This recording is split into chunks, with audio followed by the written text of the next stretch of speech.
this next chapter, we'll be discussing social and emotional development in adolescence. So first, let's think about, how do you understand adolescence? What are various viewpoints you have heard or even that you feel about adolescence? Let me ask it in a different way. Are you looking forward to having adolescent children, or are you dreading it? What do you think are the stereotypical views of adolescence? Take a minute to just brainstorm some of these stereotypes. Now take a minute to consider whether you think these stereotypes are accurate. For the most part, it seems that society views adolescence in kind of a negative light, but we'll talk about reasons why we actually see this more as a myth than the truth. The traditional and widespread view of adolescence as a turbulent period goes back to this storm and stress perspective of G. Stanley Hall and other major theorists of the early 20th century. G. Stanley Hall said that adolescence was a turbulent and dramatic evolution from childhood to adulthood.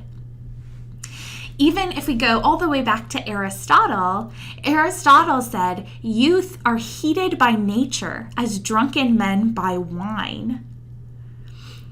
Socrates said adolescents are inclined to contradict their parents and tyrannize their teachers. Anna Freud referred to adolescence as a developmental disturbance and said it was difficult to distinguish a normal adolescent from a mentally ill person. But really, there was no formal research until about the 1970s. And this research showed that adolescence is a much less turbulent time than what the early theorists thought. Between the 1980s and the 1990s, there was an explosion of research on adolescence, and that has continued into today.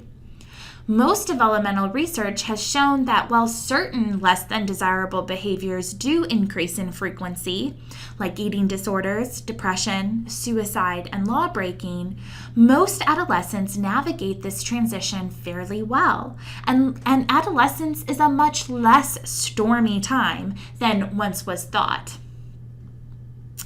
So the current viewpoints and boundaries of adolescence are really based on research and modern theorizing and modern methods.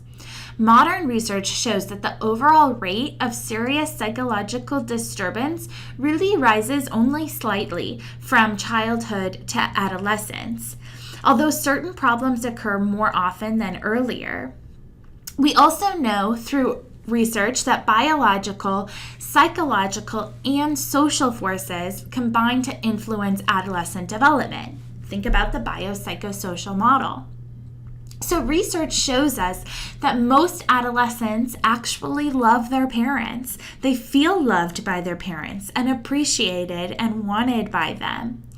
We see that they look to their parents for advice and they embrace many of their parents' values.